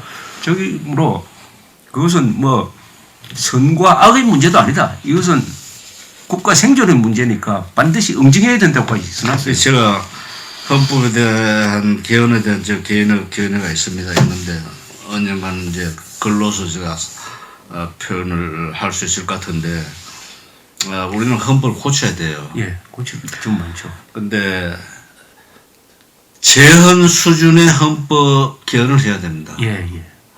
해방돼서 우리가 헌법을 뭐 쉽게 말해서 하루아침에 만든 거나 마찬가지거든요. 그리고 주권자 국민이 그 헌법에 대해서 깊이 관심을 가지고 영한 일도 없고 9번 개헌할 때 참여할 일도 없어요. 그렇죠. 맞아요. 그러면 이 시점에서 여당이든 야당이든 정말 대한민국의 장래를 생각하고 통일을 생각하고 민주를 생각한다면 이번에야말로 국민이 주체가 되는 헌법을 고치겠다 이래야 되는 거예요. 예? 근데 지것들이 뭐 국회에서 공청회 한대 누가 했는지 난 몰라요. 그렇죠. 이런 식으로. 예? 그건 요식 행위죠. 우리가 뭐 모아서 공청회 했다. 그 자기들 필요한 몇 사람 모아서 국회에서 예? 공청회는 텔레비에 공개해야 돼요. 물론이죠. 전 매스컴이 개헌 같으면 공청회 네. 몇십 분, 아니 몇백 분을 해요. 보고 듣게 계속해서 계속해서 이걸 해야 되는 거예요. 근데 저들끼리 모여서 뭐 공청회 했대? 아니 뭐, 신고리 5호기 6호기 그거는 공론화를 그 공론화보다도 개헌을 위한 공론화를 안 하니까 이건 이건 대한민국이 지금 원자력 발전소보다 못한 데가 되고 있어요. 민주주의 하겠다는 사람 이러면 안 되죠. 맞죠. 이건 국민을 농락해도 보통 농락하는 게 아니고 이 현상을 보고 국민이 분노하지 않는다면 그거는 자유를 누릴 권리가 없어요. 권리 없습니다. 자유 없다고. 네? 이건 어떤 정권의 문제가 아니에요. 물론이죠. 그 대한민국은 자유 통일하고 이게 그렇습니다. 예. 직결되어 있는 문제예요. 그러니까 이건 네. 국민 모독이고 헌법 모독입니다. 헌법 그죠? 모독이지. 헌법을 이런 식으로 대화하면 이걸 뭐 홍준표 대표가 나와가지고 야 그거 이딴 소리 해서 될 일이 아니에요. 예? 아니 무슨 법률 개정안보다도 더 소홀하게 다루고 있잖아요, 그죠? 이거 무슨 세금 만드는 법 비슷하게 지구들끼리 만드는 식이야? 이건 여야 공이 들고 일어나야 됩니다. 이건 이 책임이 있는 거예요. 그렇습니다. 이게 야당만 책임이 있는 거예요. 야당은 집권 세력으로 자기들의 체제를 바꾸려고 하니까 체제 바꾸려면 헌법 바꿔야 돼요. 예, 예. 이런 유혹을 느낀다고 예. 유혹을 느끼더라도 자유주의를 말살하는 법을 만들면 자살골이요. 그렇죠. 그거는 자기들 스스로 자살골을 만든 자살이죠. 거라고. 그렇죠. 국민이 그렇게 바보 아니잖아요. 그런 우를 범하면 안 되지. 안 되고 우파 정치인들 반성을 해야 돼요. 반성해야죠. 예? 그리고 국민에게 주권자에게 이번에는 겸손하게 물어봐야 되겠다. 그래서 내가 이제 늘 하는 이야기가 공론기간을 2년 정도는 줘야 됩니다. 줘야죠. 예, 맞습니다. 그래서 이제 늘 하는 이야기가 현 정부가 개헌하겠다면 시끄러우니까 그렇죠. 그러지 말고 현 정부에서는 다음 정부 때 반드시 개헌하겠다는 준비법만 만들어라. 그렇죠. 응? 공론화만 하겠다. 그리고 몇 가지 예. 카테고리만 정해서 딱 다음 정부에 넘기면 정부는 싫어도 해야 되니까. 그래. 예? 그리고 그 사이에 한 2년 텔레비에서 떠들고 신문에서 그렇습니다. 떠들고 예. 뭐 개인이 떠들고 학자도 떠들고 온갖 뭐 정경영도 나오고 뭐 상당회의소도 네. 나오고 그다음에 한겨레도 나오고 다 해. 다 나와서 이제 의견 이야기를 해야죠. 이걸 우리 국가를 책임지는 사람들이 다 워치하고 그걸 걸러내야 된다고. 그렇게 해서 나중에 이걸 결론 내야지. 그러니까 개헌 공론화를 저는 2년도 짧다고 봅니다. 네. 이 정부 같으면 5년 동안 해야 됩니다. 그러니까요. 5년 동안 해가지고 자연스럽게 네. 결론이 나오면은 그 다음 정권이 그건 개헌 반드시 하도록. 뭘 하든 이렇게 돼야지. 또 개헌안을 가지고 막 토론하는 게 민주주의 교육 아닙니까? 이거? 그렇죠. 그래서 국민이 이제 네. 듣게 된다고. 여기서 좌우 이념이 갈라질 수도 그러니까 있습니다. 예. 왜 우리가 네. 그러니까 헌법을 보면 우리 만들 때요 사회주의 요소가 많이 들어가 있어요. 많이 들어갔습니다. 예. 경제조항에. 경제 부분에. 예. 그거는 이유가 있어요. 중국 임정 요원들도 그게 많이 참여했고, 그렇죠. 예? 사회주의 사상 소지자들도 거기에 참여를 했다고. 어떤 면에서는 임정 요원들이 적극적인 참여를 했어요. 신익희 선생도. 예, 예. 이래가지고 중국 공산주의 혁명에 물이 그 많이 들어있다고. 예? 그 이후에 고쳐진 거 보면 권력 구조 이후에 크게 달라진 게 없어요. 별로 없죠. 그냥 누더기 같은, 예. 예? 정말 수준 낮은 헌법을 우리는 갖고 있는 거예요. 우리가 선진국 되고 제대로 되려면 헌법은 손 봐야 되는데 헌법 만드는 게 어려우니까 이번에는 그렇죠. 충분한 기간을 두지. 시간을 줘서 국민이 그렇죠. 예? 내가 참여하는 그러려면 현 정권은 개헌 안 한다는 이야기죠. 안 하고 중비법만 만들게 공론만 하겠다. 하겠다. 그렇게 해야 돼요. 그것만 해도 예. 문 대통령은 큰일 하고 가는 거예요. 아, 그렇죠. 그 나는 문재인 대통령이 비실장할 때 노무현 대통령이 한 것 가운데 우리가 뭐 함 FTA도 했고 그렇죠. 강정마을도 결정했잖아요. 그러나 더 내가 평가하는 것은 로스쿨 만든 겁니다. 아, 그렇습니까? 예. 소위 사법 계획을 위해 가지고 몸부림쳤다고. 예, 예. 또 문 대통령이 대통령 후보 나오기 전에 두 사람 그 법조 관계 책을 썼어요. 내가 읽어봤다고. 아, 예. 네? 그러니까 우리의 사법 검찰이 얼마나 모순이 많다는 걸 알고 있는 거야. 물론 자기 나름대로 이걸 몰고 가려고 하겠지. 그러나 어쨌든 이제 그런 노력을 좌파 정부는 했어요. 근데 우파 정부는 소위 자유 대한민국을 위해서 뚜렷한 구조 계획을 한 게 없죠. 구조 계획을 한 게 없습니다. 한 게 없어. 오히려 한게 좌파들께 없다고는 할 수 없지만 예. 뭐 통일당은 해산시켰으니까. 예, 이걸 교과서 개혁도 했으니까. 한방 계속 키워준 거예요. 예. 예? 잘못한 그 점에서 우리가 걱정을 안 할 수 없죠. 사실은. 이게 여야의 문제가 아니에요. 헌법은. 여야의 이게 문제가 아닙니다. 국민의 문제고 그 좋은 말씀이네요. 예? 여야의 문제가 아니라 여야의 문제가 아니라고요. 국민의 모든 국민이 관심 가져야 된다고. 관심이 있어요. 그리고 정신 몇 사람이 당에 만든다. 그럼 국민이 목숨 걸고 막아야 돼요. 예, 예. 그러니까 해결책이 하나 나왔네요. 네. 좋다. 개헌은 해야 된다. 해야 되는데 해야지. 제대로 해야 된다. 네. 이런 식 개헌은 안 된다. 예. 그 다음에 국민 전부 다가 네. 참여하는 토론장이 토론장이 주어져야 상당 된다. 기간 진행된 다음에 자연스럽게 어떤 정리가 돼야 된다. 된다. 이 토론의 장이 국민들한테 교육시키는 거예요. 좋은 교육이 된다. 예. 예, 국가와 민족과 민주주의가 뭐고 네. 법치가 뭐냐에 대해서 교육을 통해서 우리 잘하면 우리 국민들이 민주 시민이 될 수 있는 그게 다른 거 기회다. 아니에요. 이거를 현직 대통령, 네. 지금 대통령 문재인 대통령이 마련해 주면 됩니다. 장소만 이게 개헌을 반드시 하도록 하는 예. 조치만 해라. 예. 그리고 공공기관을 예. 제대로 줘서 그렇죠. 열띤 토론을 유도해줘라. 그리고 경제나 살려주고 질서나 잡아주고. 오늘 사상으로 시작했는데 상당히 멋진 결론에 이르렀습니다. 근데 오늘 내가 좀 과하게 말 했나 모르겠네요. 없어요. 그런데 오늘 이 예. 이야기에 일부분밖에 이야기하지 못했으니까 예. 다음에 다시 한번 모시겠습니다. 그럽시다. 그래가지고 강론적으로 예. 오늘 총론적으로 이야기를 했는데 좋았습니다. 아유 감사합니다. 예. 내가 결론적 한마디만 예, 말씀드릴게요. 조금. 우리가 정신 나간 사람 그러잖아요. 예, 그 정신 나간 사람 자체는 아무도 못 느끼잖아요. 그렇죠. 근데 국민이 정신 나갔다는 것은 사상을 모른다는 걸 의미해요. 알겠습니다. 사상을 모르는 국민은 민주할 수 없어요. 그래서 사상이 얼마나 중요하다. 그렇죠. 예? 그래서 특히 자유 대한민국을 사랑하고 지키려고 하는 국민의 절대 다수는 이 점에 대해서 너무나 무식하다. 여기서부터 출발해야 되지 않을까 싶네요. 그러니까 사상을 쉽게 이야기하면 가치관이고 예. 또 가치관을 뒷받침하는 게 분별력 아니겠습니까? 그죠? 그렇죠. 분별력.